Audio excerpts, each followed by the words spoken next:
This conference will now be recorded. Just a lot. Yeah,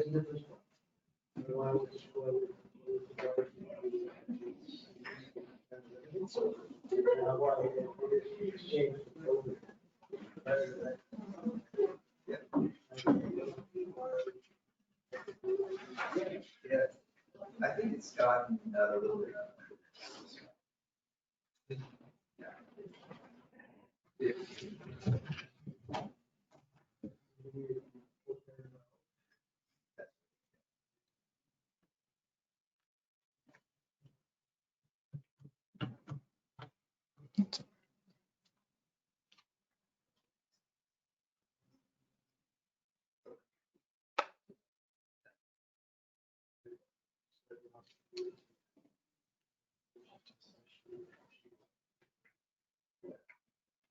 Whether it's your page record.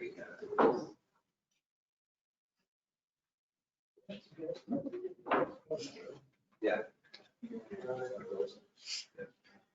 Yeah, my brother, actually, this was the first year.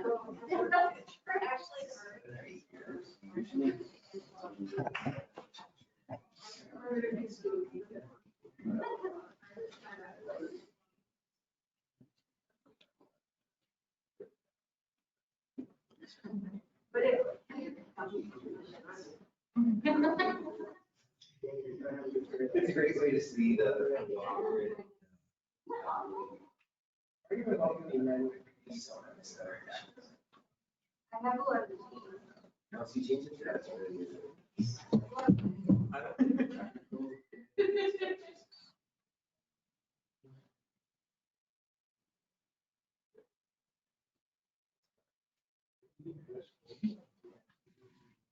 Well, we'll have to, is that what, should we start?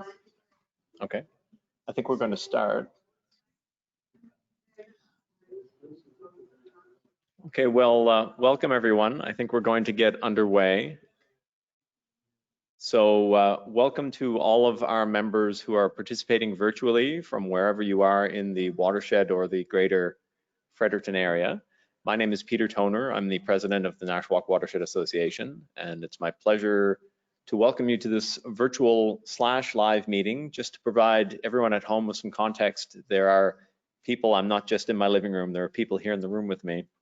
All of the board of directors are here and our staff, and we are conducting a real meeting, and we're zooming you in from the four corners of the watershed.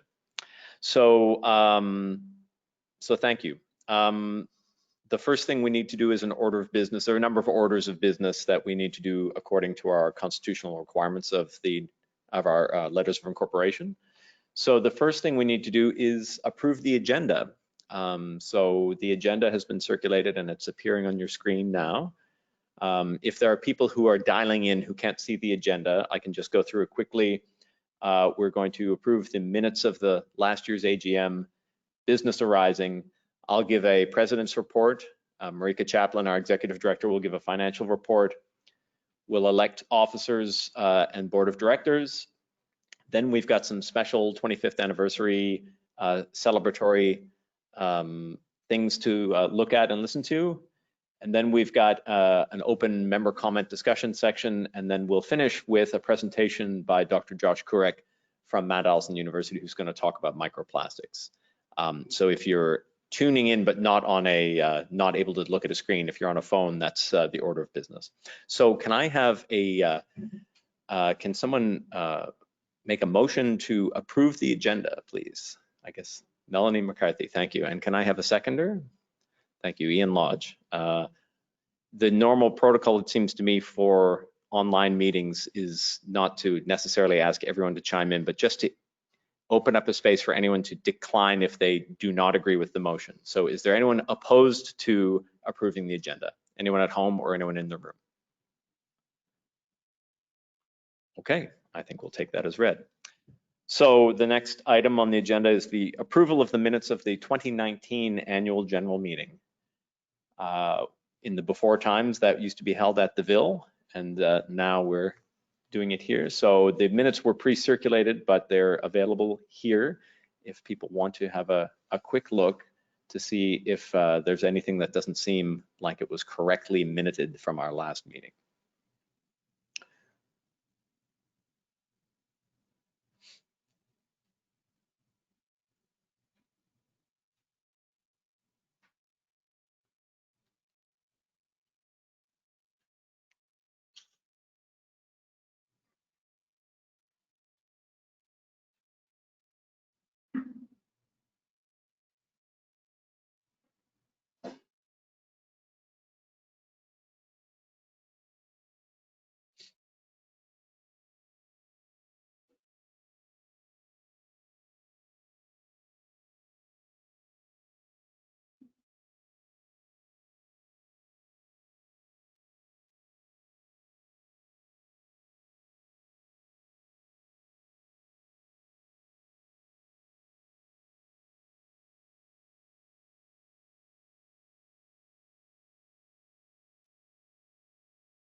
Thank you for scrolling through that. That was actually able to skim read that.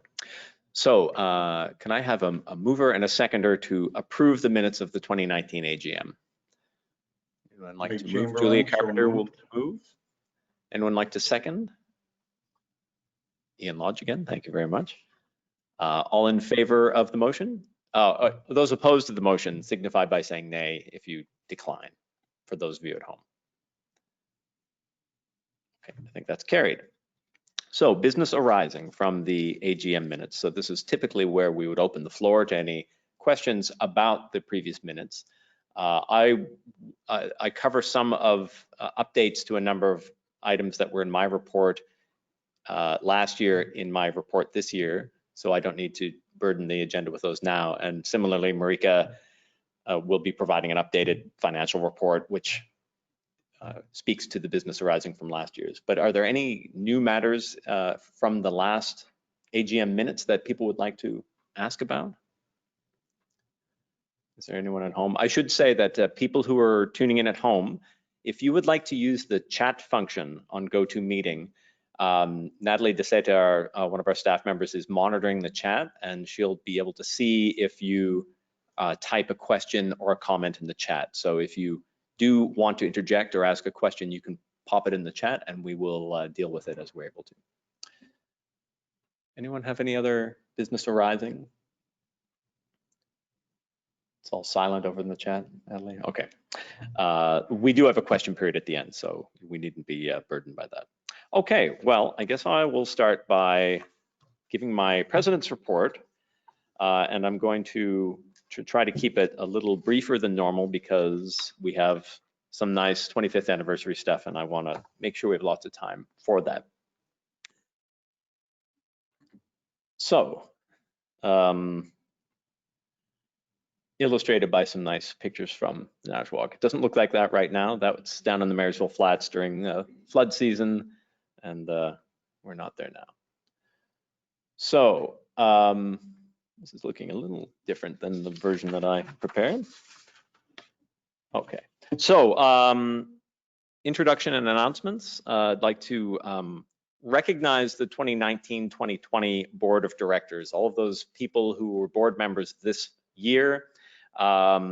Stephanie Merrill, our Vice President, Josh Noseworthy acted as our Treasurer, Julia Carpenter, Jean-Guy Lehman, Mel McCarthy, William Miller, Brian Perry, Mike Chamberlain, and Ian Lodge.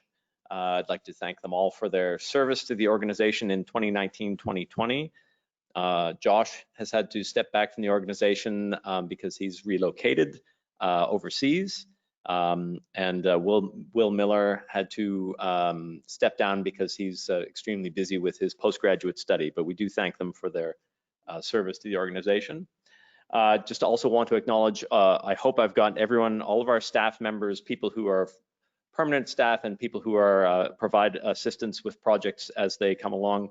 Marika Chaplin, Jillian Hudgens, Natalie DeSeta, Ian Smith, Kate Turner, Trudy Pickles, who are all here in the room. I hope I haven't missed anyone.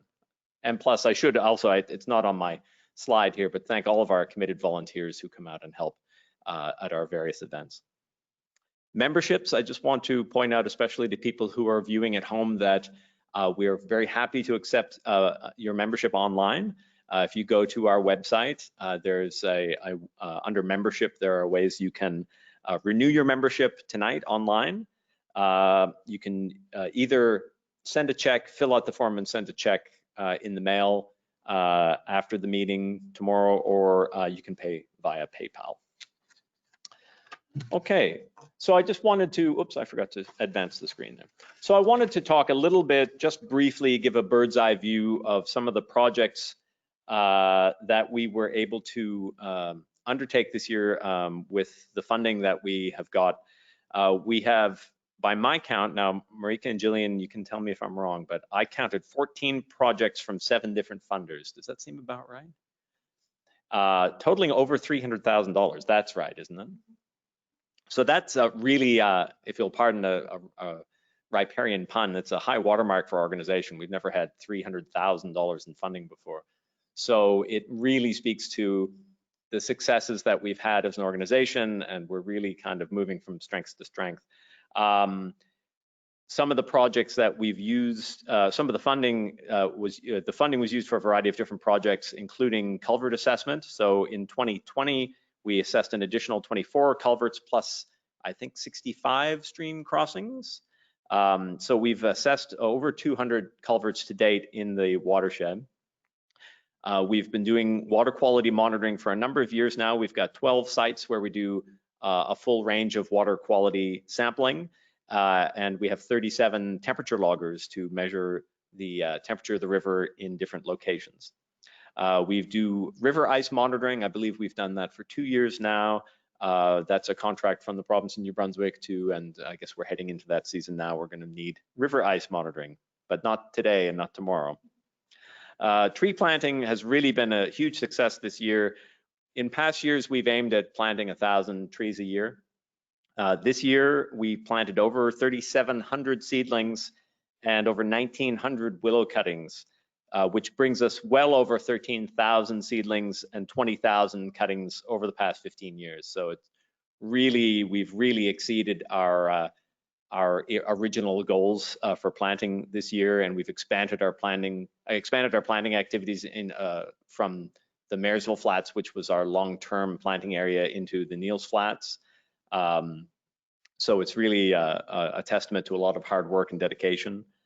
Our education programs are continuing to thrive. Even under COVID-19, we ran a range of summer youth camps over the summer, which went very well. We're still getting, there's still a lot of interest from educators in getting school groups out. So we're still running a very successful outdoor education program.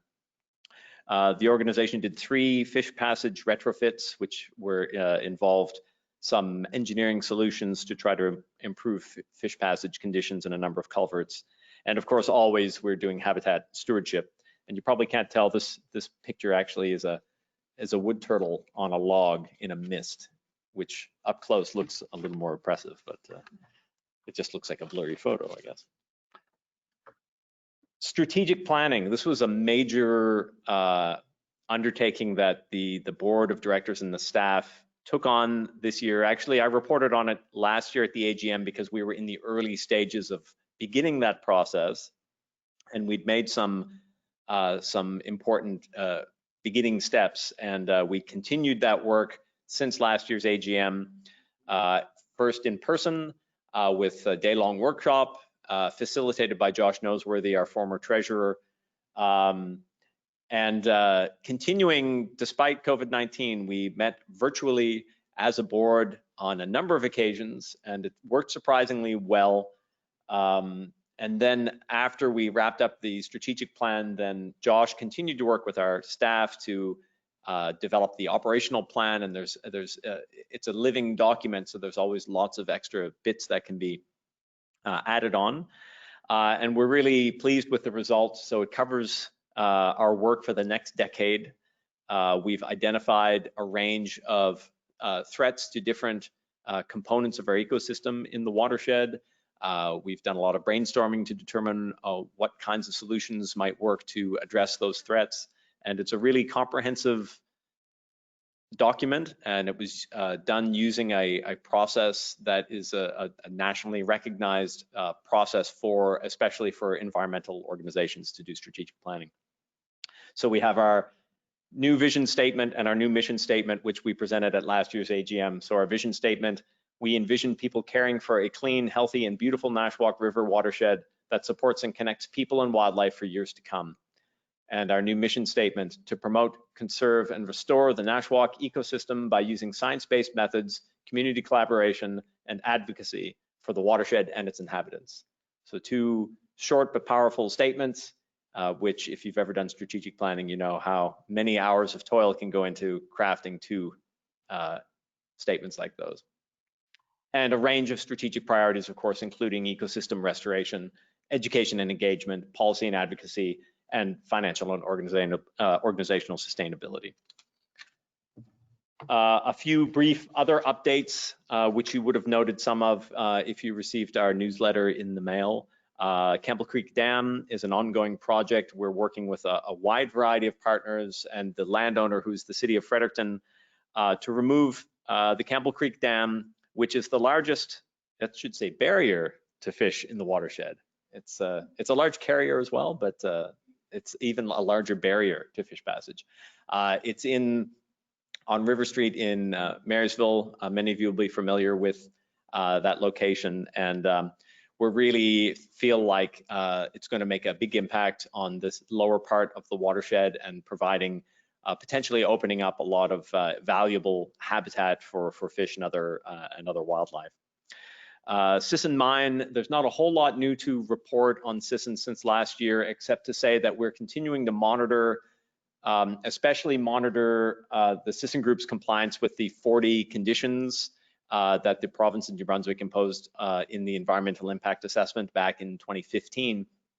The newest development is that the Sisson Group has been granted an extension by the province of New Brunswick due to COVID-19. So they're allowed a little longer time to fulfill some of those conditions, some of which are quite time sensitive. So we continue to monitor that situation quite actively, and we're going to try to play, it's a clear role for our organization to be the ones who are paying attention and trying to make sure that all 40 of those conditions are adhered to in a timely manner. And quickly, the Marysville Flats, which is our kind of flagship restoration site. It's a property owned by another property owned by the city of Fredericton. We've been planting on Marysville Flats for 7 or 8 years, I think, at least, and we've put a lot of effort into it, and it's really starting to show. If any of you live in Marysville and have been down to the flats, you'll appreciate how large some of those trees have gotten. And so we're in the final stages of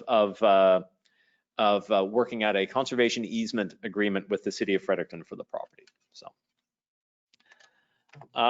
that wraps up. Oops.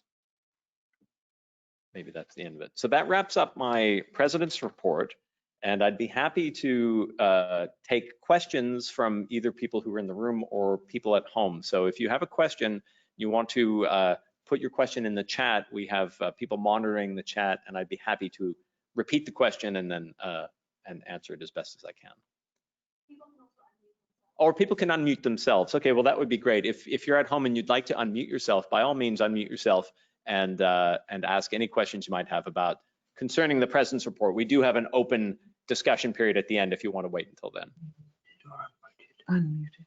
Okay, I need to cough, so can you mute? Well, no, you do it wherever you are. Just Someone's click on that. Someone's figuring out the mute. Just wait till someone starts yelling at their cat, which is what I usually do in these meetings. So, okay, well, there is an open session later on in the agenda for an open discussion. So I might turn it over now to Marika Chaplin, who's going to provide our financial report, and then I'll step back up to the podium.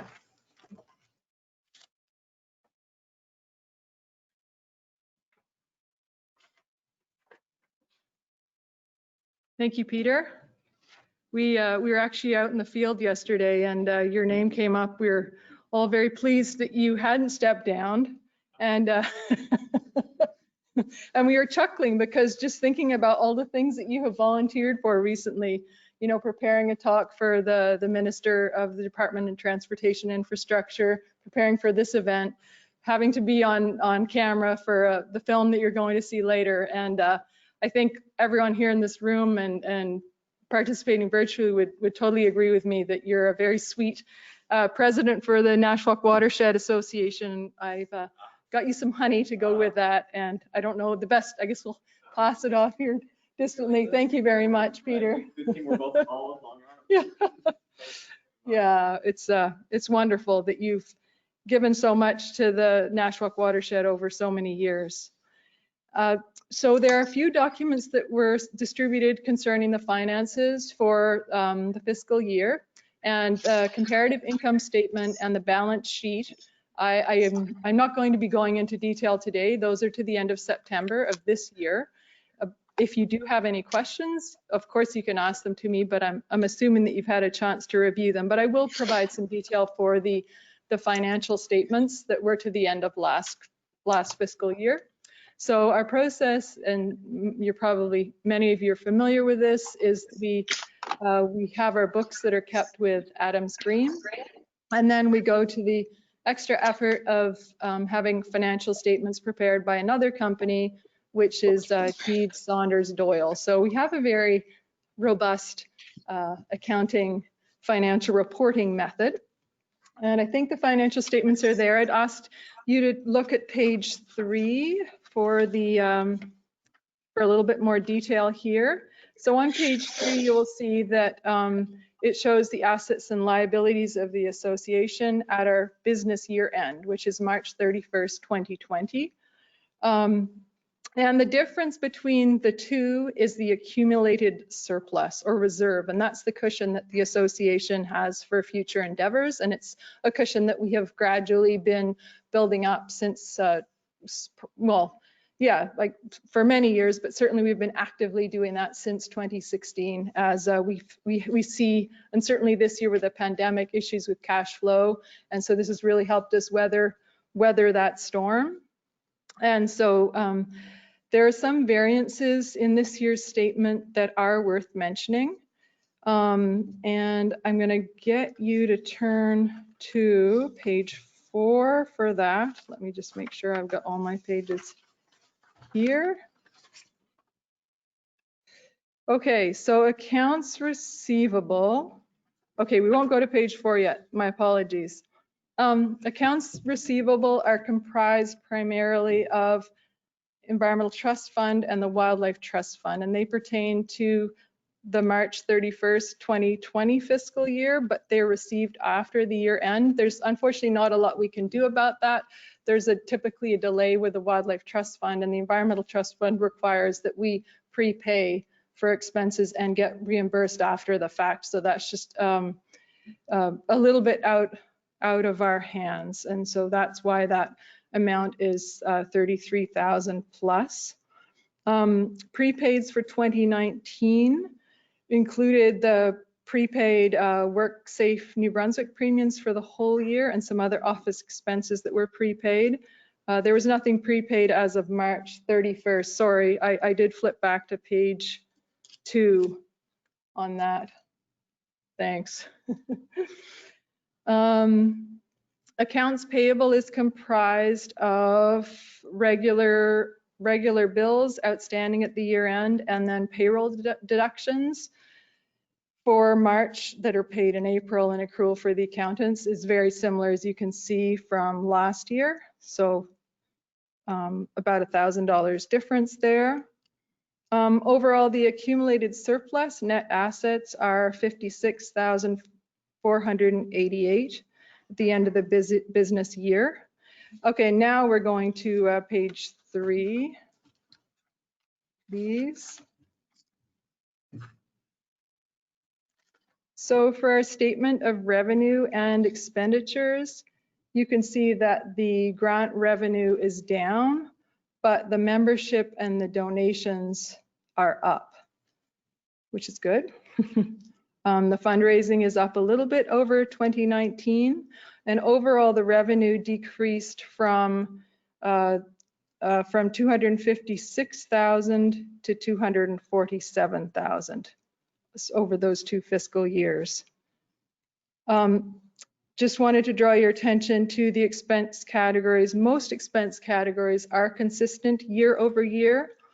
There are some noticeable variances. The first one is advertising and promotion, and that saw increases due to the category. We have expense category called hospitality, volunteer recruitment, and there are a few additional expenses there. So as some of you know, we do provide hospitality to volunteers at our events and nice snacks and that sort of thing. And then that year we also purchased the buffs, which we provided to a lot of our volunteers. And actually it was really, I heard a neat story at the Nashwaak Biodiversity Facility. They were doing spawning for salmon yesterday, and a few of the Woodstock First Nation folks were wearing their buffs as masks. So that's really nice to see those buffs getting around.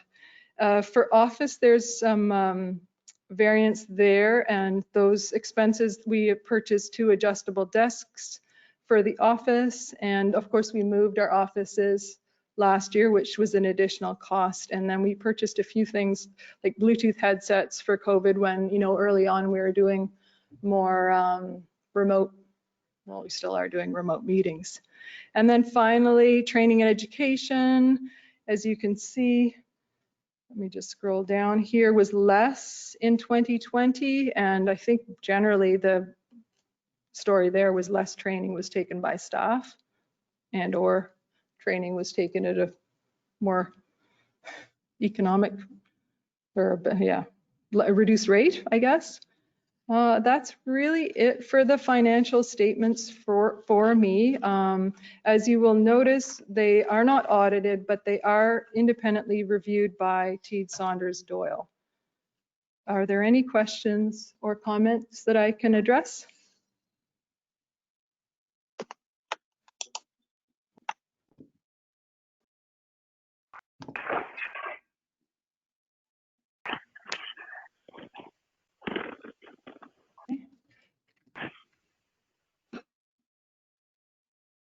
Well, I think that's good then. Is there anything, Peter, we need to do formally here with regards to the minutes? I think the normal practice, if you want me to. Yeah, okay. I will, yes, I will. Thank you for your time.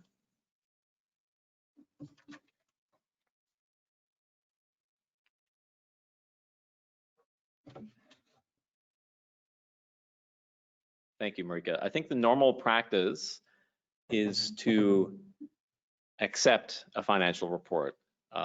So if I could have a mover and a seconder to accept the 2019-2020 financial report just presented. Brian Perry, thank you. Seconder?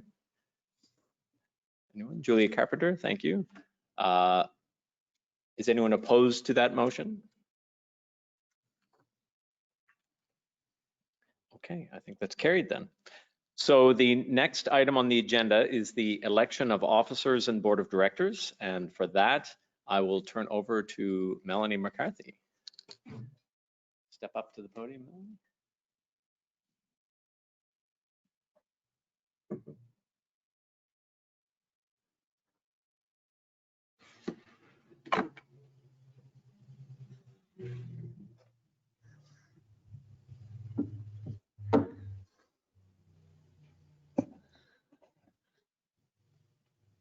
Okay, hi everybody. This is the report of the nominations committee. On the nominations committee this year were me, Peter Toner, and Stephanie, and we had some fantastic support as always from Marika on keeping ourselves organized. Yeah, so I'm just looking for, okay, so as the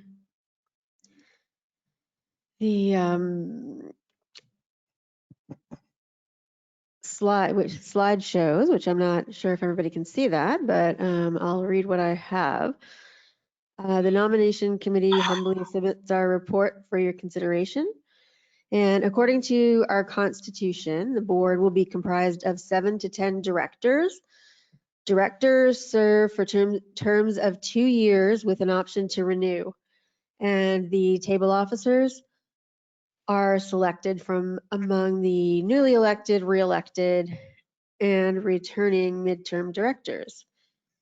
So for our AGM, we have 3 midterm directors whose term is 2019 to 2021. That would be Brian Perry, Mike Chamberlain, and me. So we've all been checked with and intend to complete our terms. And that leaves 7 potential openings on the board. So our candidates for election tonight are, we have 4 reoffering candidates for a new term of 2020 to 2022. And that's Peter Toner, who has been our president, Stephanie Merrill, who is our current vice president, Jean-Guy Lehman as a director, and Julia Carpenter as a director. And that would leave 3 remaining potential spots for candidates. And I just wanted to note that we have one of these spots as a director vacancy. It would be a 1-year term available due to one of the resignations of directors from this outgoing year. I need to mention that candidates for election at the AGM must have been Nashwaak Watershed Association Inc. members for at least a month prior to the AGM. If and when necessary, as per our constitution, the 2020 to 2021 board may appoint additional directors after the AGM to fill any vacancies that there might be. So we have 2 members in good standing who meet that deadline, who have offered themselves up for election. That's Dorothy Diamond, who resides in Stanley. She's a fairly well-known bird watcher, has background in science, is active in her local community and at a larger level in several ways. And she's offered to step up for election. We have Ian Lodge, who lives in Marysville, which I guess technically is Fredericton. Ian was appointed after our last AGM because he had stepped forward at that time, but just missed the deadline rule. So we spoke with him, and he was willing to serve in whatever way is most appropriate. So the board ended up appointing Ian as an ex officio member following the AGM, and he's been actively involved in all of the work that's been done around strategic planning and keeping things going. So we're quite delighted that he's decided to stick with it with us. So there are those 2 candidates, and then we've also had another person offer his name. He became a member after the deadline, so it would be a situation where he wouldn't be formally elected tonight, but we did just want to mention that Andrew Holland has offered him his services for the board as well, and that our intention would be to continue to work with him to see if it's appropriate to look at an ex officio appointment following tonight, or whatever capacity seems the most appropriate for all of us. And we've had some back and forth with Andrew. He lives in Marysville. He's a pretty well-known fellow in Marysville. His background is in communications and broadcasting. He's been involved working with Nature Conservancy of Canada, so certainly has the background and context to know what the business of Nashwaak Watershed Association is as well.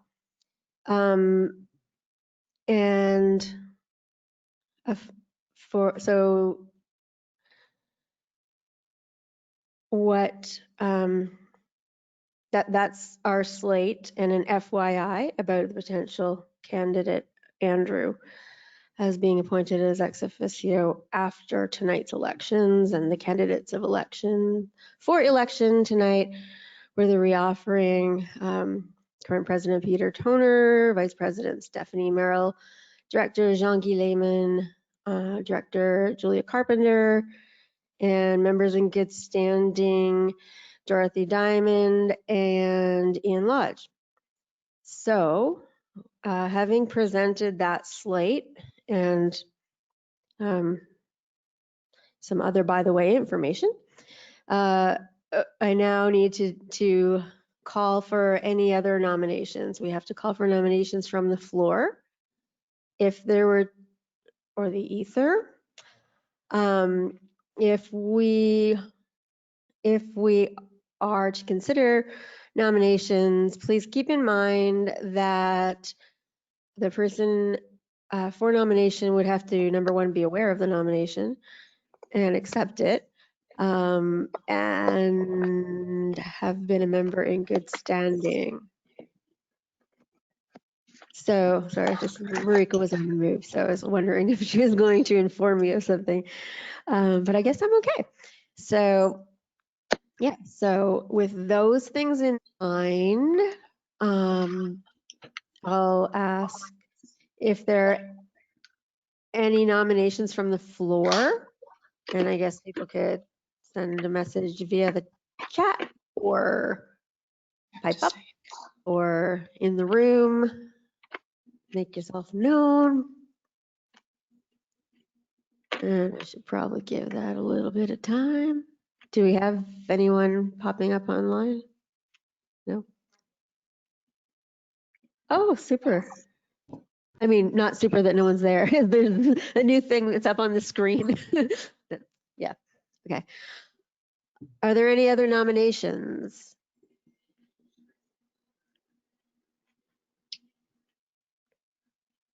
Are there any other nominations? So not hearing or reading anything additional at this time, I'll say that nominations are closed. So we have therefore re-elected Peter, Stephanie, Jean-Guy, and Julia. So congratulations and thank you. And super congratulations. We're excited to work with Dorothy Diamond and continue to work with Ian Lodge, and we will look forward to continuing to work, chat with Andrew and anybody else who might be interested in increasing their involvement on a sort of governance level with NWAI. Can you clarify how many years the time for the Yeah, well, okay, that's a good point. Yeah, they're the 2-year, the reoffering ones would be the 2-year terms. So yeah, 2020 to 2022. So all of the newly elected ones would be 2020 to 2022. And are there any other questions, comments? Then my work here is done. Thank you.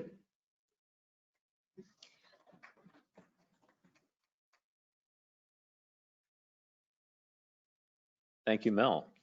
I love that very arcane rule that hey, you have to call for nominations 3 times from the floor. I'm not sure where that came from, but it's classic. So thank you very much. And I'd like to add my thanks to all the people who've been willing to let their name stand for membership in the organization, especially to Dorothy and Andrew, who are joining us for the first time, and to Ian Lodge, who spent so much time working with us before we even taught him the secret handshake. So, which he'll learn after the meeting. So thank you to you all. It really, it takes a village to raise a river, right? So involvement, and of course, just to add a call out to our membership that serving on the board is just one way to be involved. There are many, many ways to be involved, including working on committees. If you have a particular interest, we can establish, and we have established committees of the board for a variety of topics from time to time. And so if you're out there in membership and you're passionate about the Nashwaak River and you want to be involved, but you're not ready to let your name stand to be a director, by all means, please reach out. There's lots of ways that we can get you involved. So that takes us to the one of 2 very special events for the evening, which is a 25th anniversary celebration. So Trudy Pickles has been working really hard to, especially in a weird COVID year, to figure out how can we celebrate the 25th anniversary of the organization in a way that is physically distant and pandemically prepared, but is still celebratory. So I'm going to turn over the microphone to Trudy and let her take us through what she has prepared. It's all going to be very exciting. So. Thank you, Peter. Thank you, Melanie. I'm Trudy Pickles. I'm very comfortable to talk outside and all of that. In this whole room business, I get a little nervous, so please bear with me. I'm a farmer, outdoor educator, and a small business owner who lives on the Clarny Road. I was raised on the Nashwaak River in Peniac, but we always say Peniac West. We're on the Marysville side, just past the Peniac Bridge.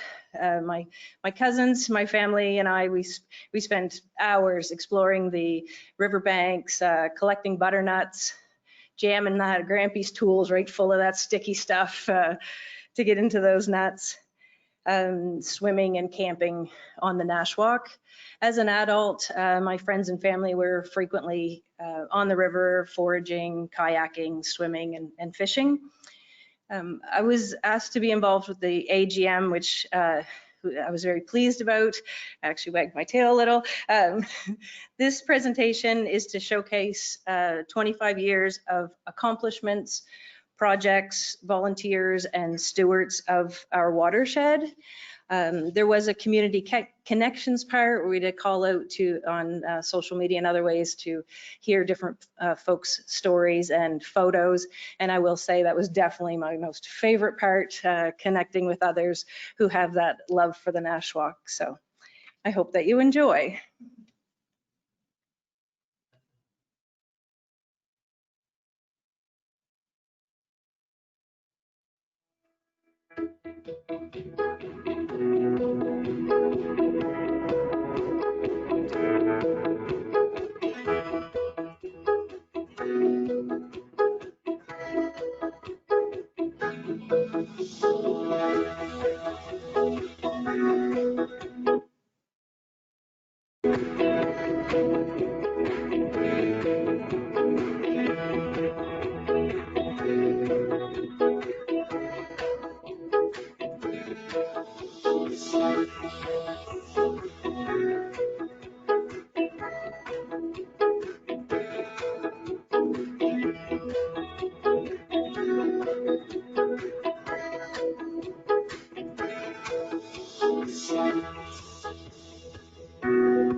It was very difficult to get 25 years into a short span, and there was a much more we could add for sure.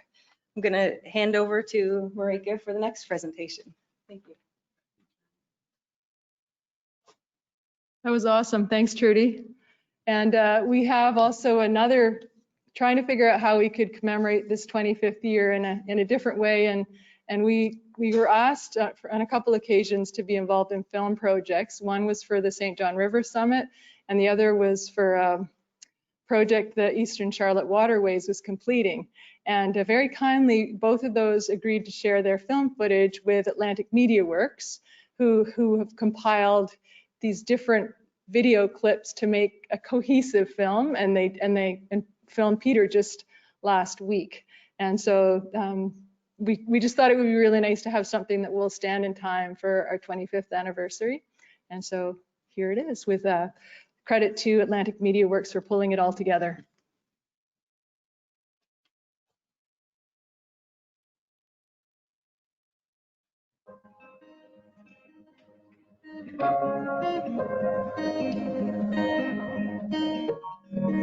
The Nashwaak Watershed Association is formed by a number of local residents and outdoor enthusiasts who are particularly concerned about the future and the health of the Nashwaak River, which is one of New Brunswick's unique and beautiful river systems.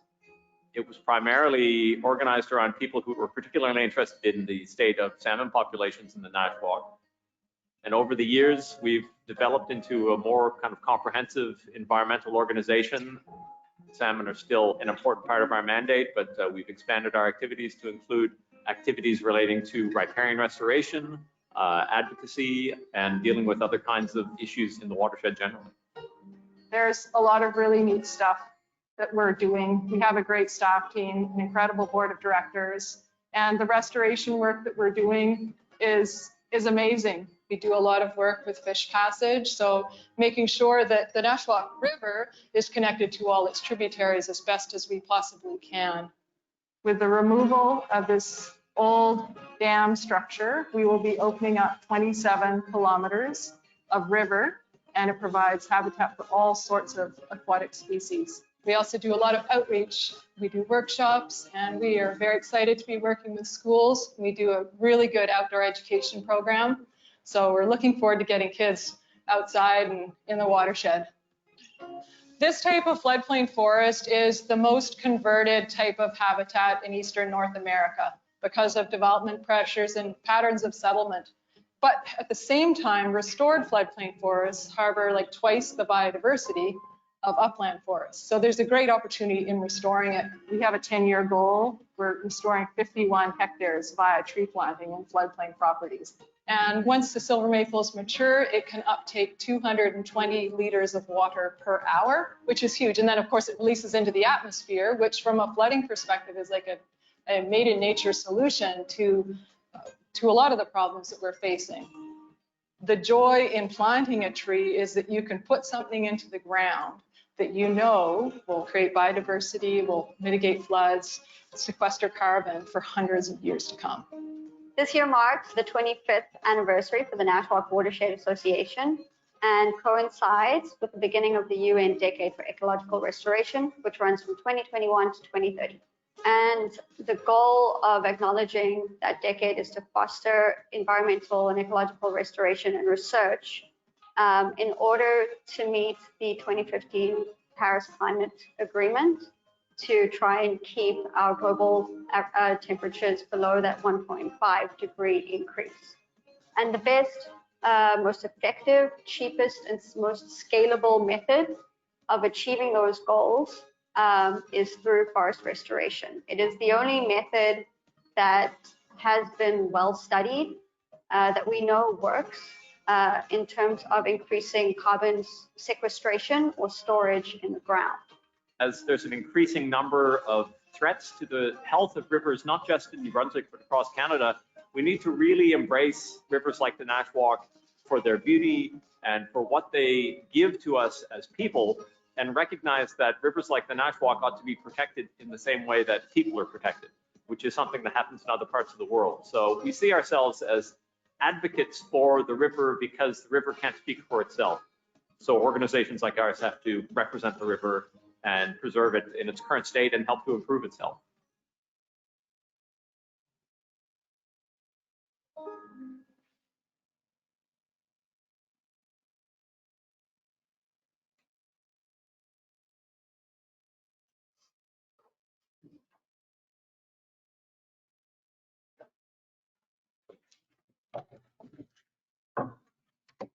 Thank you to Atlantic Media Works for putting that together at such short notice. And yeah, it came together well. We had some great drone footage that we had access to, and we had a very cold day when we did that.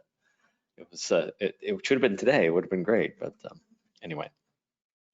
So the next item of business that we have on the agenda is other business. So we'd like to open the floor to all of our members who are tuned in and everyone in the room here for any comments or questions on anything. And I'd like to ask our staff to come up towards the podium because frequently I don't know the answers to lots of questions. So our staff members are able to address questions as well. So if you have a question, you want to unmute yourself. And I like the fact that some people have unmuted their cameras. It's great to see up on the screen. So if you're tuned in and you want to, if you're feeling comfortable about revealing yourself, we can feel like we're actually a room full of people who love the river. And you can ask questions and make comments, and we can just have a general open discussion. So would anyone like to ask a question or make a comment?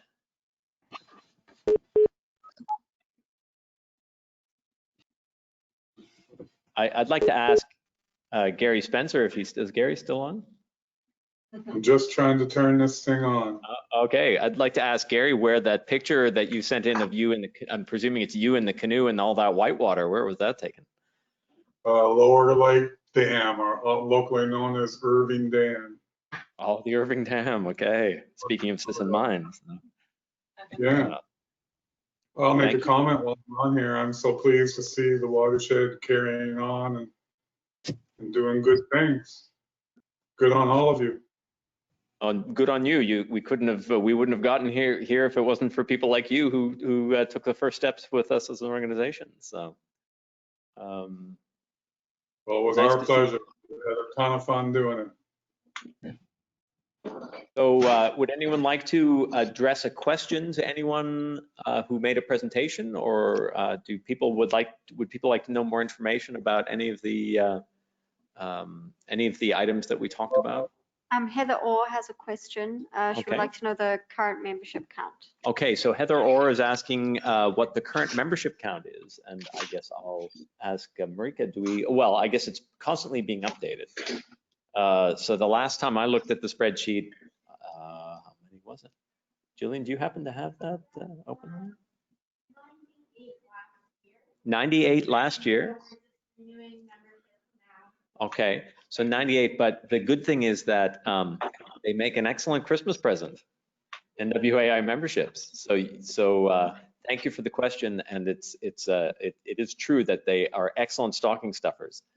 So if you would like to sign up a neighbor, sign up a child, sign up a grandmother, we would love to have them. So 98 and counting, which I think is actually an improvement over the last couple of years. So that's excellent. Sherry asks, what are your key objectives for the next year? Key objectives for the next year. Well, it's a great question because we've been working so hard on our strategic plan, and next year will be the first official year of the strategic plan. So Marika, do you want to address from your work with Josh, what are the top items on the strategic plan? Yeah, sure. So I think we have 5 goal areas that we're working in. The 2 that I can think off the top for stats are over the next 10 years for aquatic habitat. We're aiming to provide fish passage for an additional 110 kilometers, which is, we have lofty goals. And in terms of restoration, floodplain forest restoration, we're aiming to restore 51 hectares over 10 years. So in order for us to be able to achieve those goals, we really have our work cut out for us next year and for the next 9. We're certainly going to be doing that in a stepwise manner because we need, for one thing, to have a lot of trees, a lot more trees than we're currently able to grow or have grown for us. So that's a huge component, but we're really excited about that. Our 3 other goals are in wetlands, floodplain, riparian zones, and what's the 5th one? Acadian forest. Yes, thank you, Jill. So each of those has very ambitious goals, and we're working hard to, we're going to work hard to achieve them. Certainly aquatic habitat and the floodplain forest goals are ones that we're going to be pitching heavily to our grant writing, in our grant writing efforts this fall. Thank you.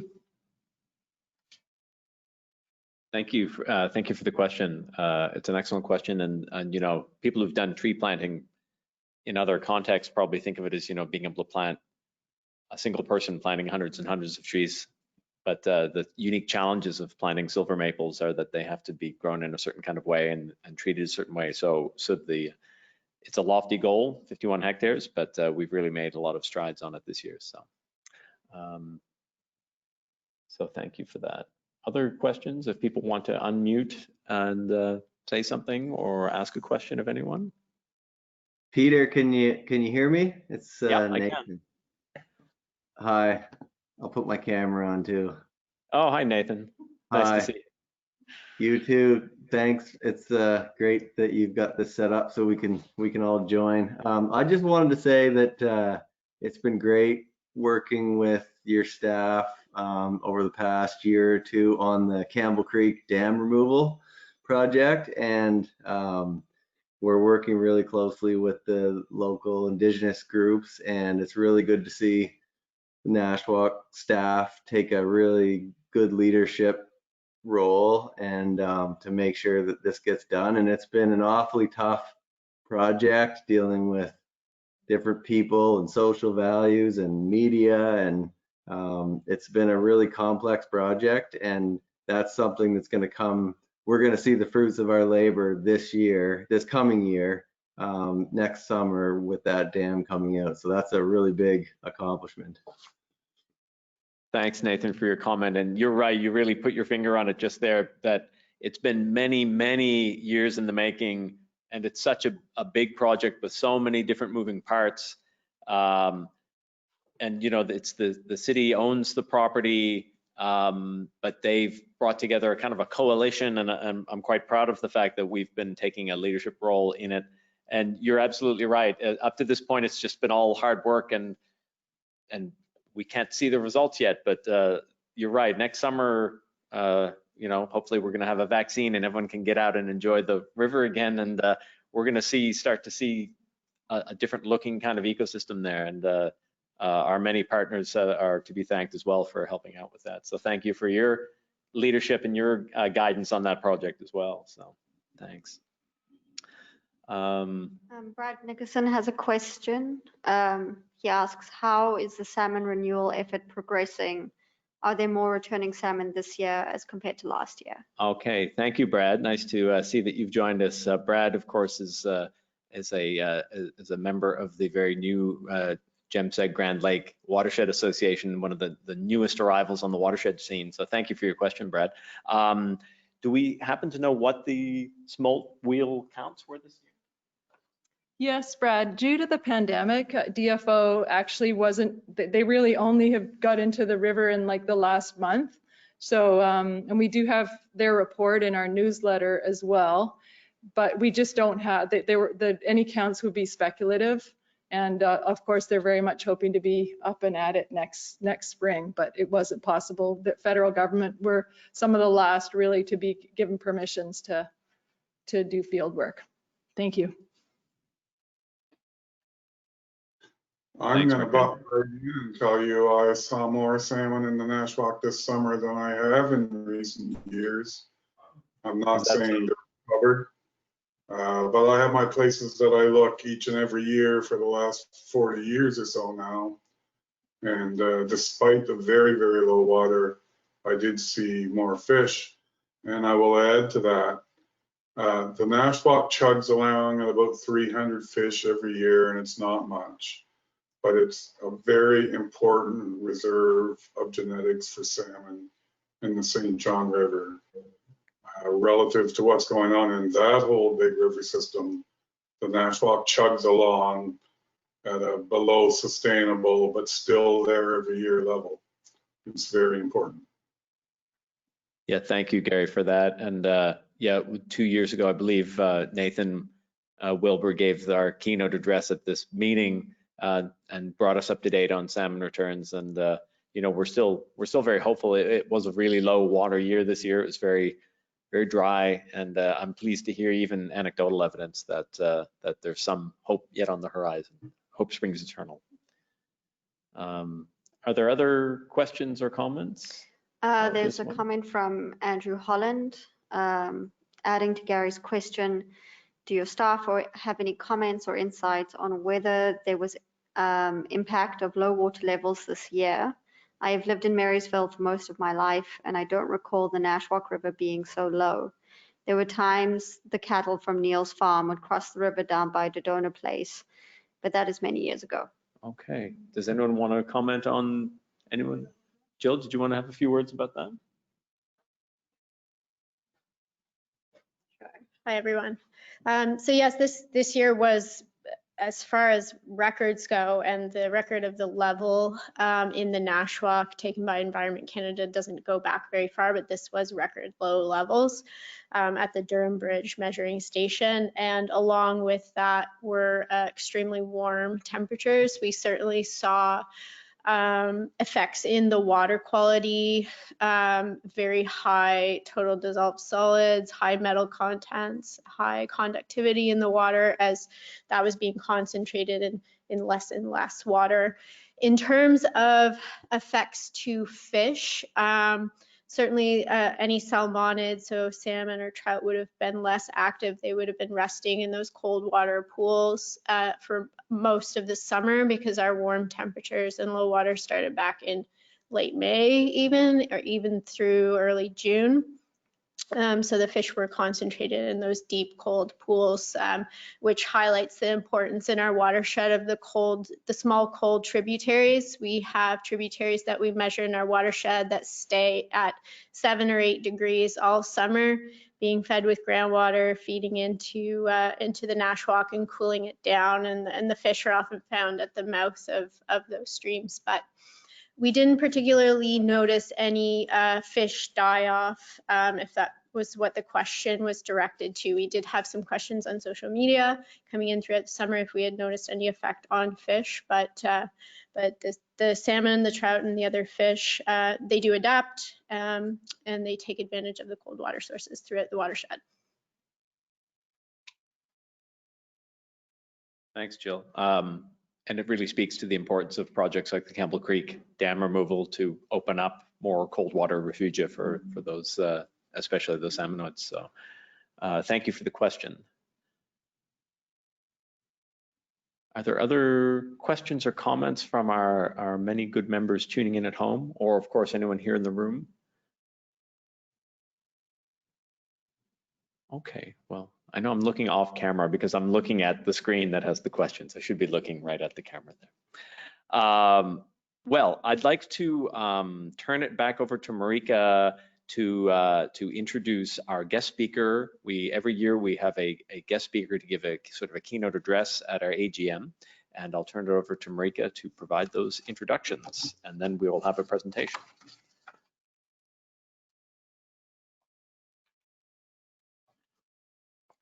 Thanks again.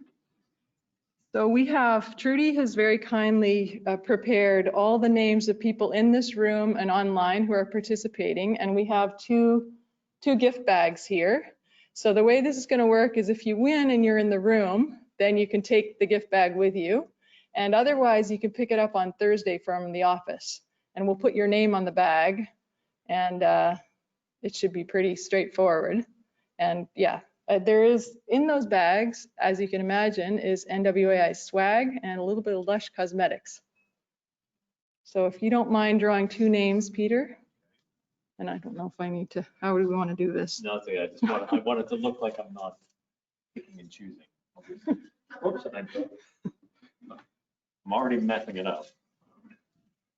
The 2? Yeah. 1? That's 2. So, Tony Diamond, maybe I'll come this way. Tony Diamond is winner number 1. I believe Tony is tuning in at home. And Melanie McCarthy gets to take one home. Congratulations to both of you. Thank you very much. Where's the new office? Oh, yes. So the new office is at 181 Westmoreland Street, and we're in Suite 301, which is on the top floor. Okay. Thank you. Congratulations. Thank you. I'm looking forward to using the cosmetics. Good. Well, thanks, Josh, for waiting so patiently. Dr. Josh Kurek is Associate Professor of Environmental Science and leads the Environmental Change and Aquatic Biomonitoring Laboratory at Mount Allison University in Sackville. His research program focuses on understanding how freshwater ecosystems respond to anthropogenic stressors, including legacy contaminants, plastic pollution, climate change, and land use shifts. Much of Kurek's interdisciplinary expertise relates to freshwater invertebrates as bioindicators and sediments as an archive of pollution and long-term environmental change. His aquatic science research aims to recognize baseline environmental conditions and determine trajectories of ecosystem health in relation to human impacts and natural variability. Currently, Kurek leads a multi-year Environment Climate Change in Canada funded project from the Atlantic Ecosystems Initiative on microplastic transport and fate within one of Eastern North America's largest and most iconic watersheds, the St John River or Nashwaak Watershed. This microplastics focused project at the watershed scale is one of the first of its kind in Canada. For recreation, Kurek enjoys outdoor activities with family and considers the Maritimes one of his favorite places he has lived. And personally, it is always a treat to see Josh. We first met over 15 years ago when he and Aggie lived in Fredericton. They were awaiting the birth of their son, Simon, and I was their lucky birth doula. Thank you very much, Josh.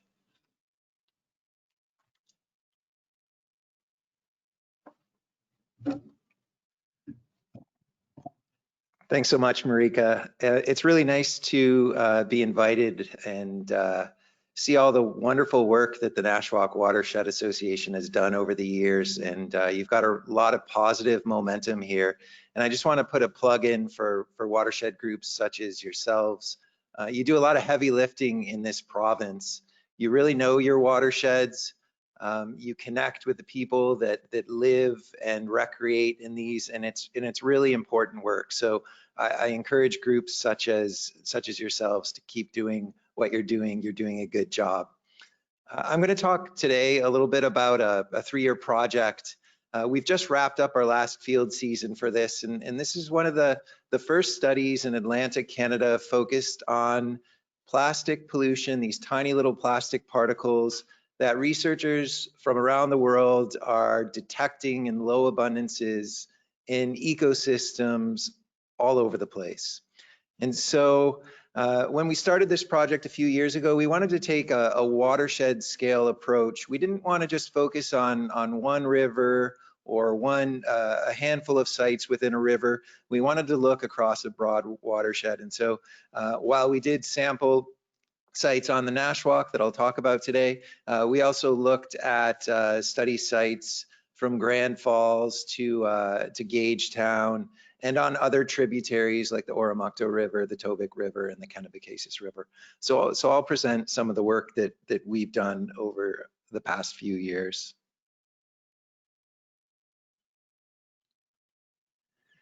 So if you were to ask the public what their perception of plastic pollution is, usually you think of this really beautiful warm beach with loads of pop bottles and flip-flops and buoys and fishing gear.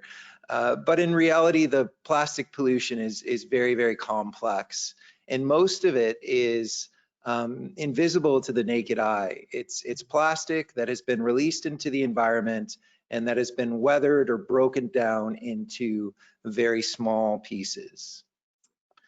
Most of the plastic pollution that we're going to talk about, it's extremely small, anywhere from about the size of a period on a written piece of paper to a few millimeters in length. The forms or the shapes, they can be fibers, they can be little pellets, they can be fragments, they can be shards. They're complex plastic particles. They're made of a bunch of different hydrocarbon materials.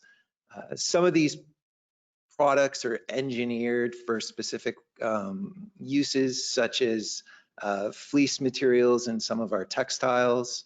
A lot of the plastic fragments that we're finding, they've been weathered or they've been broken down as they enter the environment.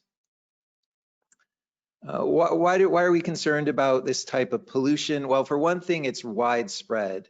Almost anywhere where researchers look nowadays, we can detect low levels of plastic pollution. One of the other major concerns is that unlike other forms of chemical pollution, plastics have a long life. So they exist, estimates of existing for hundreds to thousands of years are found in the literature. They don't disappear, they break down into smaller particles, and when they break down into smaller particles, they're able to be transported or moved by organisms. They're able to be taken up or by living aquatic and non-aquatic biota, and they can move in strange ways. Microplastics and plastics can also be a vector for other unwanted contaminants, and so not only an organism can be consuming plastic, but they're also getting a dose of some other unwanted contaminants. And largely, we don't have a clear idea as to how aquatic health, how organisms that are living in our fresh and marine systems, how they may be harmed by this type of pollution. Just like other forms of pollution, plastic pollution is very complex. We tend to think about it in two ways. We have these point sources of pollution. You can think of those as, say, a discharge pipe from a wastewater treatment plant that's emptying into your river system, or a sewer outflow that dumps into your local river. But the complexity of pollution, it can be mind-numbing sometimes. There's also lots of diffuse ways that plastics can enter water. That largely involves some type of land use change, could be farming, urbanization, movement of surface waters, very, very complex ways that plastics enter our systems. So we want to think of these types of plastic pollutions as point sources, and then these diffuse or residual sources of plastic pollution.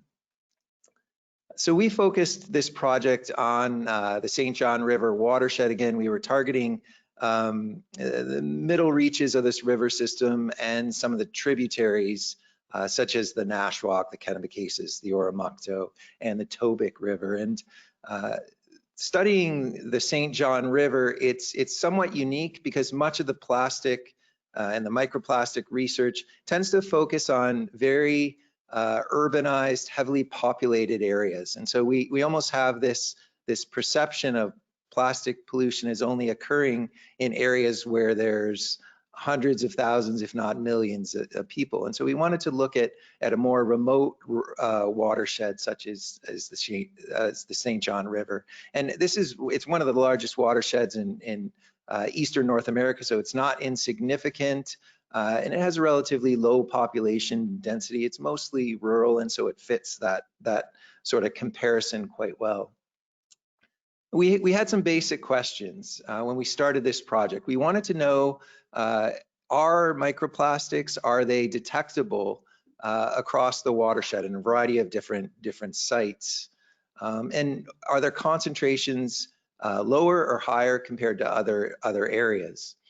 We wanted to look at the pattern. If we were able to detect microplastics, do we see higher amounts of this pollutant in sites that can be associated to these point sources of plastic pollution, or do we see more plastics related to diffuse sources of pollution? And then finally, a big unknown question in the research is, well, are organisms, are they consuming this type of pollution, and how may they be impacted? So we had this basic study design of sampling multiple sites across the watershed. We wanted to focus on remote background sites, which likely represent more diffuse pollution pathways, such as atmospheric deposition. We know microplastics are deposited, they can move about easily in the atmosphere, and that's one of the ways that they can reach very remote areas. We also wanted to focus on what the literature suggests is a major point source of plastic pollution, wastewater treatment plants. And so across the St John River Watershed, we have a number of discharge pipes that are putting materials into the river once our gray water is treated. And we wanted to look at these more residual or diffuse sites. We call them intermediate sites that are located sort of evenly along a river system. And this is a figure that shows the amount of wastewater discharged per day. This is a volume measure, and it's just a comparison of some of the discharge points along the St. John River watershed, some of those sites that we studied, comparing it to other urban areas that have been looked at for microplastic pollution, like in Ottawa. And so you can see that major difference between the amount of treated water that's being discharged into the Ottawa site, into the Ottawa River, compared to, say, what would happen in the Fredericton River. So we really are on a much lower scale in terms of the amount of wastewater that's being discharged at these point sources. So it's important to compare both these higher impact sites with what we're seeing at these more remote or rural areas, such as what we have throughout most of New Brunswick. So here's a map of the sampling that we completed. Most of this was done in 2019, last year.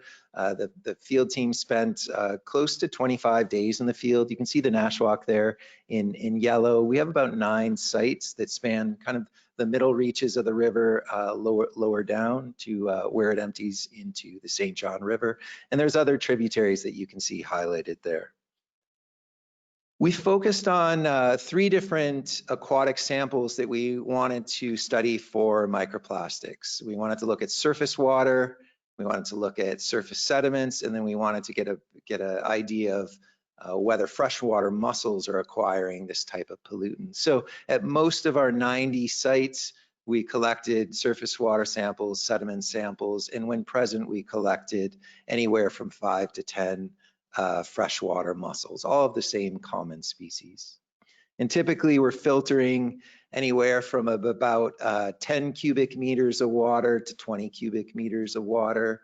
The sediments, we're taking a grab of the surface sediments, and the mussels are more sort of randomly dispersed. And we're typically targeting wadable areas of most of the rivers. That wasn't all of our study sites, but that was the majority of those. And this is the field team out in the Nashwaak River. That little net you see there, that's the net that we use to collect some of our water samples through. Basically, if we know the flow of the river, we can have a rough time estimate to get the volume of water that we want to sample. We can concentrate particles greater than the mesh size, and we can bring that sample back to the lab. And we can go through a series of what we call digestions. And basically the chemical digestions, what that does is that cleans up the samples. And so it's better for us to identify, recognize, isolate our plastics. What we're trying to do with the water samples, with the sediment samples, with the mussel samples, is break down all the biological materials so that we're really just left with some of the minerogenic materials and some plastics.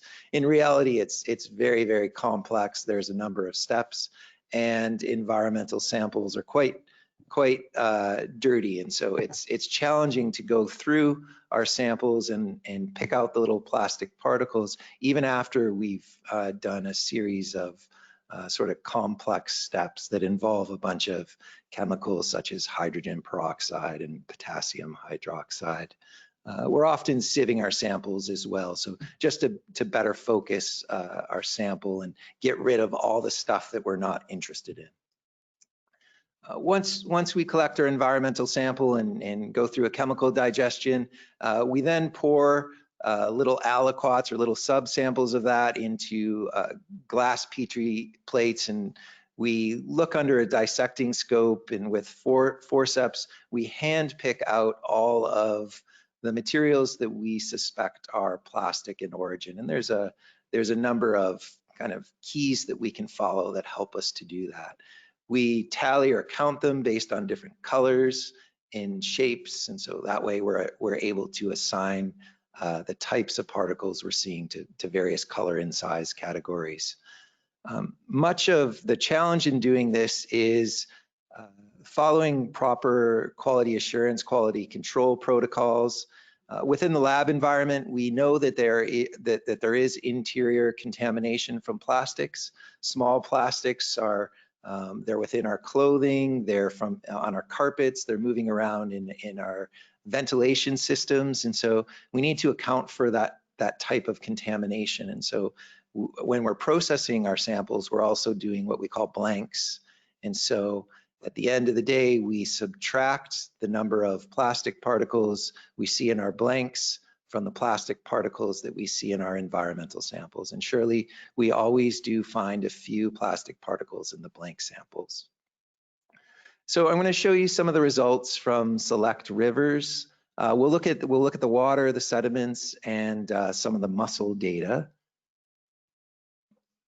This is from both the Nashwaak River and the Kennebecasis River. I think we looked at about 20 different sites, and at those sites, this is from the water. We found around 2,000 suspected microplastic particles.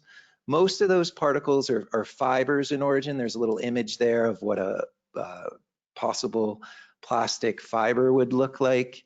When we sorted them into various color categories, what we're seeing is a large proportion of those are these blue fibers. To my knowledge, to our group's knowledge, there are no natural blue fibers that you would see, and so it's likely that most of the blue fibers that we're finding in our samples are synthetic in origin. They could be plastic, they could be also other textiles. That's why I've identified our microplastics as suspected microplastics. There's another step that we have to go through to confirm that they are indeed plastic in origin. So one of the expectations when we started this work is that as you move from, say, the headwaters of a river downstream, the impacts of urbanization and human activities tend to build up. And so we'd actually expect to see more microplastics in downstream environments than upstream environments. Now, we also feel that related to point sources that you would tend to expect to see higher amounts of plastics just below wastewater treatment plants where those are discharging. We know those are major point sources. And so in reality, the pattern that we're seeing is very complex. It doesn't hold true at all of our study sites. We see some higher concentrations of microplastics at remote or more diffuse sites. Occasionally on this figure, you'll see the black bar there. That's a downstream site from a wastewater treatment plant. In this example from the Nashwaak River, it does have slightly more microplastics in that sample compared to the upstream site, but it doesn't hold true across all rivers. And certainly we don't see more microplastics at the downstream sites, which we'd suspect. So they're moving in complex ways. They may be taken out of the water column and enter the sediments. They may be removed from the system in other ways, or we're just not able to capture the variability that these particles present in nature. When we compare our background sites, our more remote diffuse sites with intermediate sites, with those related to point sources, we tend to see slightly higher amounts of microplastics near these wastewater treatment plants or these major point sources. And you can see in that figure, I've circled both the black dots represent those samples from wastewater treatment plants. The white dots represent intermediate sites. They're slightly higher from the wastewater treatment plants. But again, you can see the complex pattern on both rivers, both the Nashwaak and the Kennebecasis. At the most remote sites, we see some of the highest amounts of particles. So the diffuse pollution or the diffuse transport pathways for these plastics, it's complex. It's hard to get a handle on how that can be much higher than below point sources, but we see this from multiple rivers, so it's telling us something.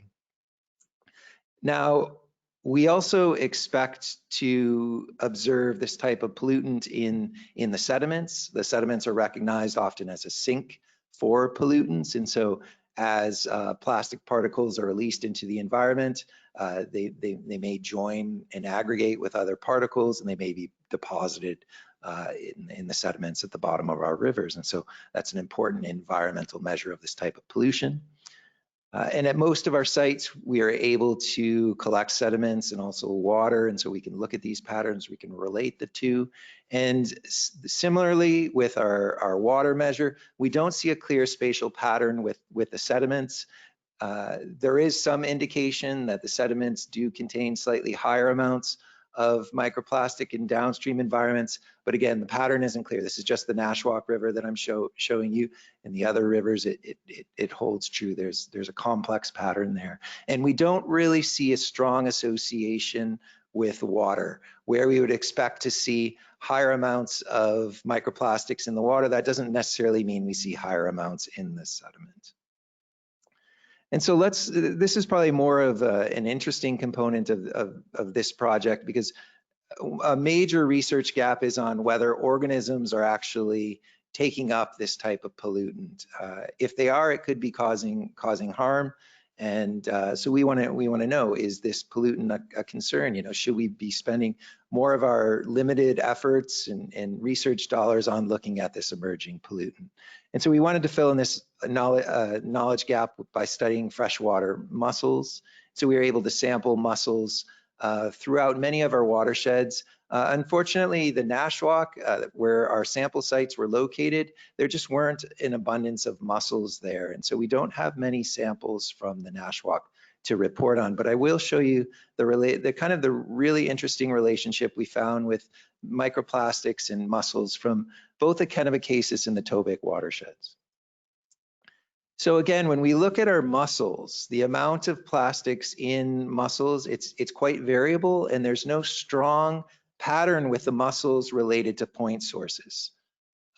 Some point sources, a few mussels may have very high amounts of microplastics, but at those same sites, you also have individual mussels that have low amounts. So there's no clear spatial pattern that we're seeing. What we do see, again, that these mussels are uptaking these small blue fibers. They count anywhere from about 50 to 75% or so of the fibers that we see in these organisms. And when we sample the mussels, it's hard to say whether the plastic particles are ingested by the mussel or whether they're stuck on their filtering tissues. We don't know that for sure, so it's unclear as to whether they're being uptaken by the organism, but they're certainly on the tissue. They could be causing harm, and they could expose the organism to other forms of pollution. This was an interesting pattern that we did see. There seems to be a size effect, so size matters. Smaller mussels are taking up more of this type of pollution than their larger bodied counterparts. And I've highlighted that on this figure.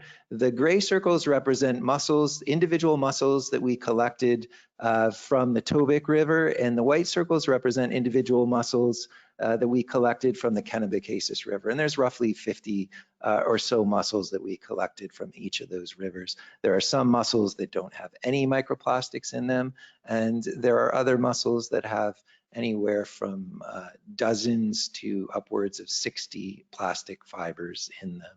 And the interesting pattern that we see here is that the smaller mussels tend to have higher amounts of plastic. So it may be a behavior of these smaller mussels. It may be the rates that they're filtering the particles out of the water column, or it could be related to that they just can't get rid of these particles once they're stuck on their tissues. So this is something that we have to look into a little bit further. And we've just submitted this paper for peer review, and so we're just reviewing this. So this should be coming out in the scientific literature in the next few months. We're pretty excited about this. This is one of the first peer-reviewed studies of freshwater mussel pollution in North America to our knowledge. So I wanted just to summarize some of these findings. I mean, I think the overall story is that microplastics are a really complex pollutant. They move in strange ways, they're extremely small, and we aren't sure if their abundances are high enough to harm organisms, or even if organisms in aquatic systems are being exposed to them. What we tend to see is that within our study in the St. John River Watershed, upwards of 90% or so of all the plastic particles that we're recovering, they're these really, really tiny fibers. And those are definitely associated with textiles, and that makes a lot of sense. It's consistent with other literature from around the world. The spatial pattern is extremely complex. There's no clear relationships with a lot of the abundances of the plastic that we're seeing in the water, the sediments, and the aquatic organisms. And it's not always the case that sites that are related to the point sources that we've identified, that they're not always they don't always show the highest amount of plastic pollution. And in terms of the biological uptake of aquatic organisms, at least from a mussel perspective, we definitely see that there's sort of a size effect, and that smaller mussels tend to acquire higher amounts of these pollutants. So size could matter, or also the behavior of these smaller organisms could be different than their larger bodied counterparts. So, you know, what's the significance of this type of study? Environmental groups such as yourselves and universities, I mean, we have limited resources to study environmental problems. Plastic pollution, it's an emerging concern. You know, should we be spending more of our limited time and research dollars and efforts in looking at this pollution? You know, when I first started this project, I thought this is exactly the way to go. You know, we need baseline information, and I still feel that way to some extent, but it's very complex, the results that we're getting. And so we're at the early stages of this project, and we're starting to put these pieces together, but I think we'll have a lot of these answers in the next 6 months or so. This is one of the first studies on freshwater microplastic pollution in Atlantic Canada. We really focused on this watershed scale approach, which I think helps us to understand some of the complex patterns, because if we just looked at one river system, we might come away with a different take-home message. So looking across different rivers that have different land use histories, different land use changes, different population densities, different numbers of point sources, that helps us to understand this pattern. And our overall goal really is to identify the transport and the fate of this emerging pollutant in the water, in the sediments, and in some freshwater microorganisms or organisms. Our next steps, as we sort of wrap up this project over the next 6 months, are to compare the data that we have from numerous watersheds. COVID sort of slowed down a lot of our lab work, and so we're several months behind on that, but we are nearing completion, and hopefully we'll have the last data collected in the next month or so. So it'll be an important time for data analysis and in synthesis. The field work that we did this year, we didn't focus so much on monitoring aspects, but we focused on looking at variability at sites. And so we should be able to provide a better idea of what's the variability of plastics when you sample multiple times at a study site.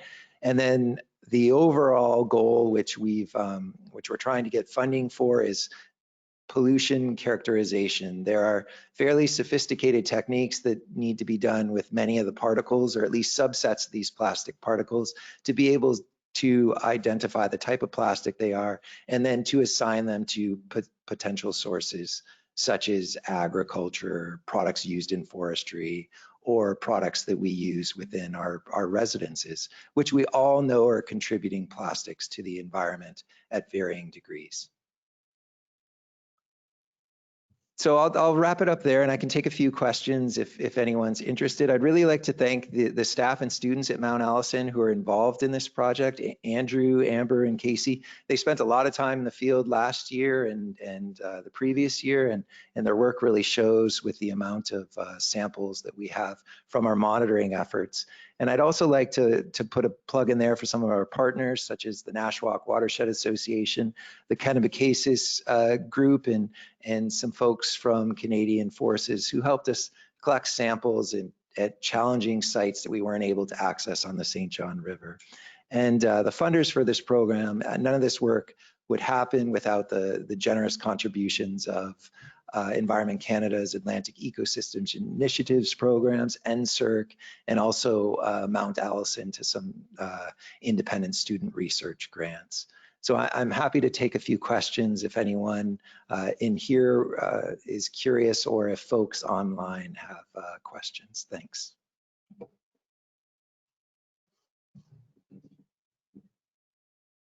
In the Nashwaak data at Stanley, I noticed the sample with the high count, and I don't know what the counts were, was marked DIS discharge. I think I had a hand in helping find the sample locations up there. I think what you have is actually the effluent from the treatment lagoon, not the Nashwaak River near the discharge. Is that right? Yeah, well, we would have sampled, for all the point sources, we sampled approximately 20 meters downstream from the discharge pipe where that's emptying into the river, and also upstream from the discharge point.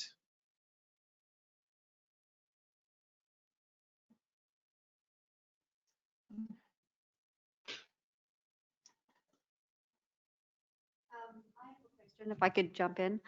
Have you considered, in terms of sampling organisms, anything, any other sedentary organisms than mussels? So, you know, I don't know, biofilms, for example, for microplastics?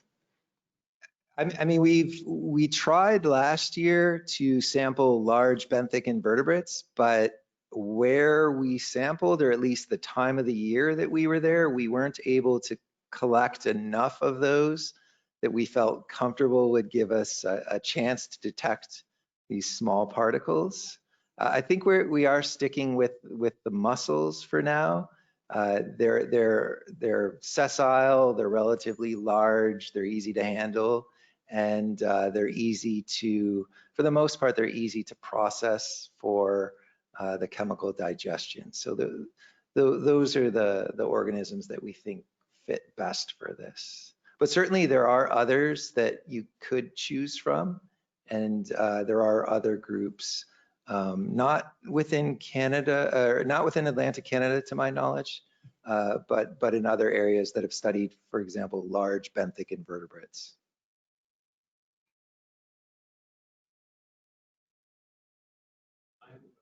Sure. So you seem to be indicating that it's a complex situation and somewhat counterintuitive in terms of the distribution of these microplastics. So I'm thinking of the slide that you had that compared the topic and the Kennebecasis in terms of size of mussels and the uptake of microplastics, but also the topic was clearly much higher than the Kennebecasis as well. So in addition to size, also the geographical spread. So you said a couple of times it's complex, but what's your sense emerging from the data? I mean, you had to kind of wing it a little bit and get ahead of your ultimate conclusions. What do you think causes more heavily populated areas like the Kennebecasis to have a lower count of microplastics than a relatively more rural area, river like the Potomac? Like, what do you think accounts for this counterintuitive pattern where it's not just the heavily populated areas where you find the greater concentration, but this kind of strange distribution? Yeah, it is a complex pattern, and I mean, we don't have all the data in yet, so we just have a couple of the watersheds completed with our counts.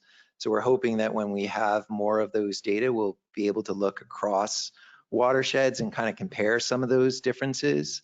One of the things that I've always thought about is, well, how plastic actually moves within the water. I mean, is it moving as a film on the surface? Is it moving closer to the bottom? Is it moving at different depths? And so that could explain some of the variation that we see. Also around the point sources, which I think those would be the places that I would look first to get at the obvious pattern, where we know from the literature that these point sources are discharging millions, if not billions, of tiny little fibers. But with where those discharge points are, you know, some of the pipes drain onto a little stream that flows into the river. Some drain, you know, right at the bottom of the river. Others are, you know, sort of in between that. So it is a complex pattern. But very, very small pollutants, they move in strange ways. And I think we know that plastics are doing that. With fibers, could there be airborne transition? Could fibers be blowing in based on prevailing wind patterns? Yeah, for sure. I mean, that is a major transport pathway of plastic pollution. I think that's one of the ways that no matter where you go around the planet, you're able to find low levels of plastic pollution. It's likely moving atmospherically, and so these very, very small particles, they can blow many, many distances from where they were produced.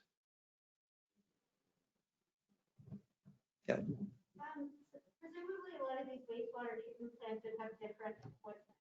Did you do any sort of, when I talked to your team last year, there was a visit at least the hydrogen treatment plant, look at the type of equipment they were running. I mean, that would have an effect on what was getting through the treatment plant. It does to some degree. I mean, across New Brunswick, most of the wastewater treatment plants that we've sampled are quite similar.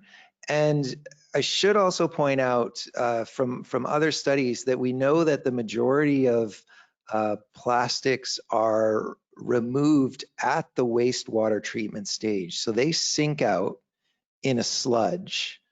That sludge is then often removed, and it can be used to amend soil. It can be landfilled. It can be combusted. And so the majority of plastics are being taken out at the wastewater treatment stage. However, they're still releasing millions and millions of these small little particles. But certainly different types of treatment procedures are going to influence what ultimately comes out of that pipe.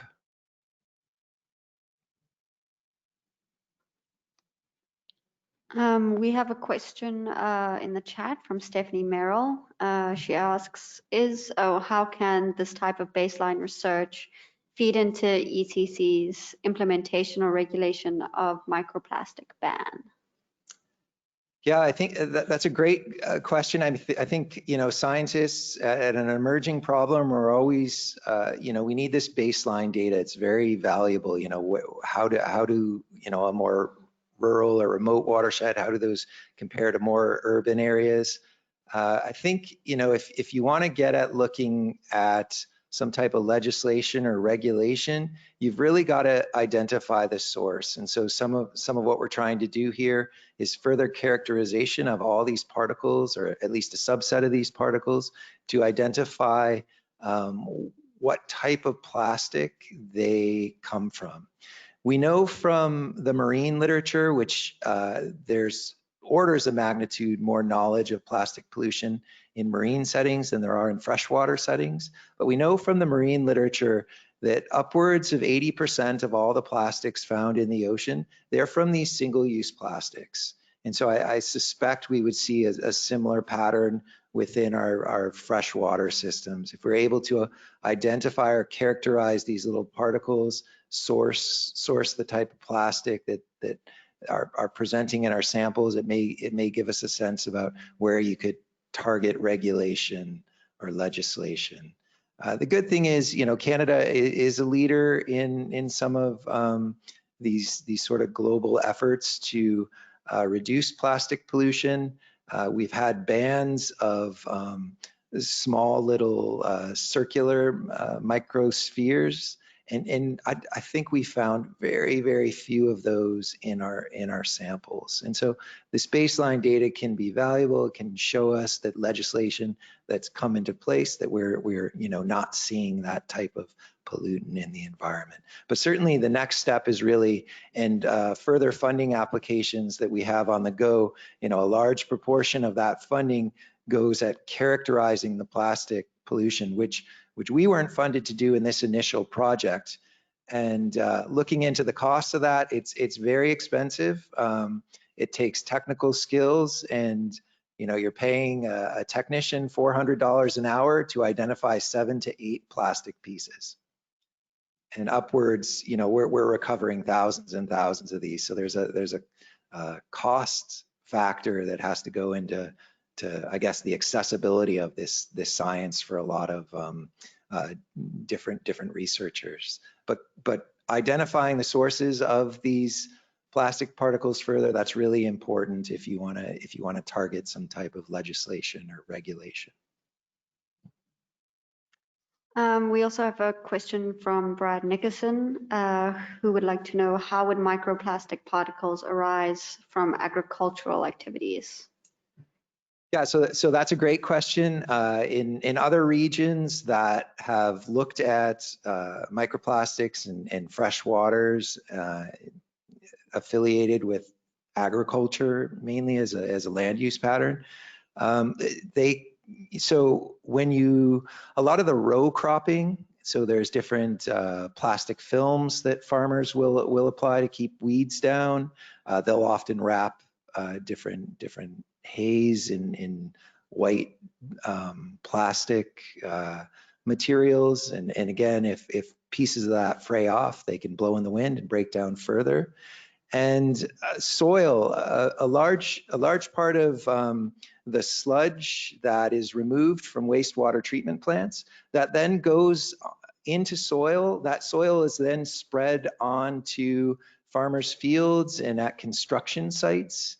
In the first rainfall, what happens is a lot of those materials move off that land, and where does it wind up? It winds up in our streams, which eventually flow into a river, which eventually flows into the ocean. And so we know that there's a strong connection with land use change and the types of pollution that we see in fresh water. So I think, again, it's likely plastics used as a product in agriculture. There's the sludge that's added to field to amend the soil. And in another study that I was part of, they apply a plastic film to seed coats to help the seeds to have a longer life and to germinate all at once. And so when those seeds germinate, the little plastic film that covered them up winds up in the soil. Plastic's an amazing product. I mean, it's used virtually in everything that we do in modern society. Its use is increasing, irrespective of all the efforts of reducing plastic pollution and recycling it. We just haven't made headway on keeping it out of our environment. And I think plastic and microplastic pollution, it's kind of a warning sign that something's gone amiss here.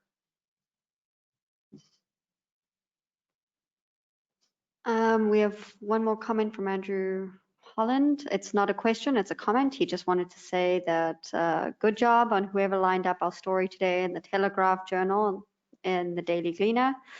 It was clearly explained in plain language to make the information accessible to people. And also a shout out to whoever looks after the Nashwaak Watershed social media platforms for always updating it.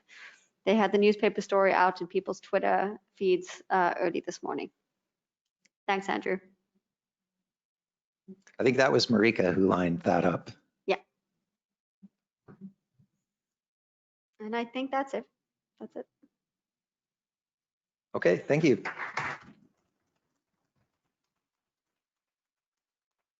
Well, don't go far, because we have a token of our thanks here. It was here all along. I believe this is the correct one. as a token of our appreciation for a really stimulating and interesting talk and very relevant, we have this gift bag full of swag for you. Okay, thank you very much.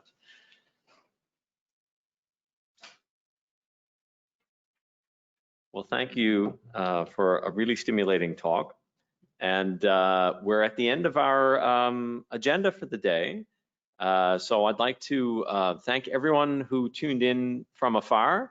And I'd like to thank everyone who's here in the room with us for helping us to celebrate not just another successful year, but 25 successful years.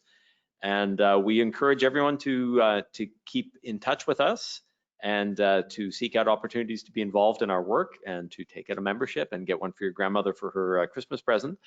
And we look forward to seeing you all again next year. So I don't think we need a motion to adjourn. I think we can just adjourn. So thank you very much, everyone. Thank you, everyone at home. And thank you to our wonderful tech support here at the Crown Plaza for making this a very seamless virtual event. So, okay, thanks.